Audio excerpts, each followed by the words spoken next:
विक्की। चलिए विक्की भैया के मम्मी है ना, वहाँ की तरफ से बहुत बहुत आशीर्वाद आई। वहाँ के जरा में नमस्कार रही, लेकिन पहले डांस करी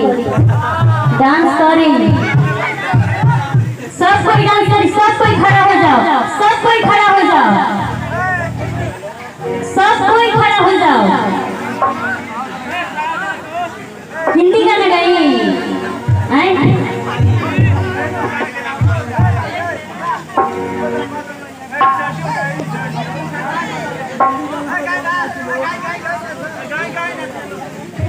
कल्पना चलो हिंदी गाना गाए कि भोजपुरी गाए, बोली लो। भोजपुरी कि जहरत जब बाल सैया जी, अल्लाह दस कमाल सैया जी। चलिए अब तैयार है लोग।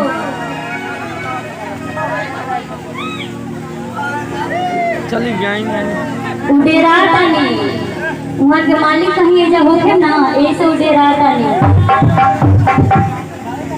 अबे बेटा के परछाई कर देती ना, भावड़ा बेटा धुमक धुमक के डांस करते देखती, यही ना देखती कि बहुत सच्ची बनी कि ससुर जी बनी। चलिए गाना रखना कैसे कि झहरत जब बाल सैया जी, झहरत कामना सैया जी, गोद से निकाल सैया जी, उड़ा वक्त भात सैया जी, हाथ कोरी मैया डूब दे, नदिया के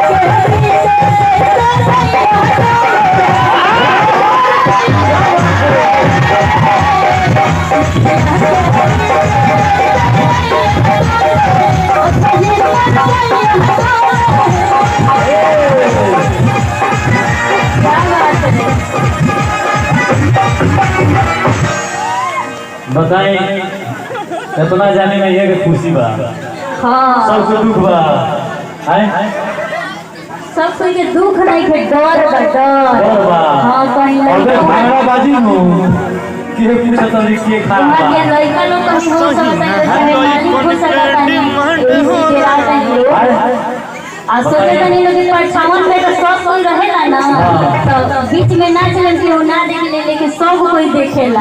ऐसी के देखे वाला। हां केहू नहीं के देखे वाला, सब लोग नाचेगा, सब लोग खड़ा हो जाओ, सब लोग खड़ा हो जाओ, सब लोग। हमने के बार बार ना हुए सान ही बड़ा घर हम लोग जाओ जरा काम से खावे कि हां कहीं करे जा। हां पूरा भरपूर प्यार दो हमने के। डांस करे में तो अच्छा लगी, हमनियों के लगी, रोहू लोग के लगी, पर हमने कहे खड़ा हो जाओ, सब लोग खड़ा हो जाओ, सब कोई खड़ा हो जाए, सब कोई। और भैया लोग खड़ा हो जाओ, देखिए देखिए